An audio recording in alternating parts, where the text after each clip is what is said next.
হইলে পরে মনটাই কয় যে এই মাদ্রাসাগুলো আর সঠিক নিহাজিয়াত চলবে না, মাদ্রাসায় অন্য অন্য ইলম ঢুকে যাবে,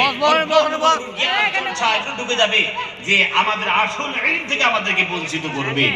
ওই জন্য আমরা যারা টাকা পয়সা দিয়ে কমস কম ঘাটু দিয়ে কিছুই না করতে পারি, সাপোর্ট করে হইল পরে এই মাদ্রাসার পাশে দাঁড়ানো লাগবে। জোরে কথা ঠিক না? লাগবে না?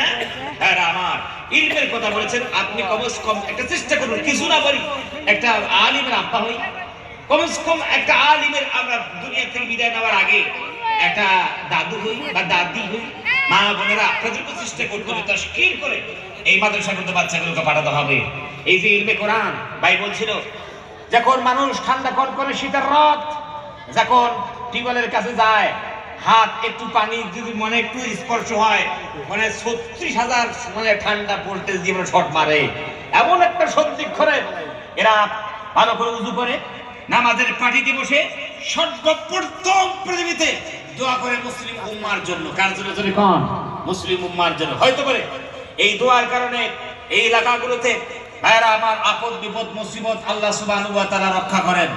ওই জন্য আমাদেরকে পাশে থাকা লাগবে, ওই জন্য সাহায্য সহযোগিতার হাত বাড়ানো লাগবে। এত সুন্দর একটা আপনারা মজমা পেয়েছেন, এটা বাইরের কোনো দৃশ্য নয়, এই ইমেজ বাইরের নয়, বরং আপনারা গর্বিত, আপনারা প্রাউড ফিল করেন যে আমাদের এলাকায় আলহামদুলিল্লাহ এত সুন্দর একটা চিত্র আমরা দেখতে পাচ্ছি। ওই জন্য কাল বিলম্ব না করে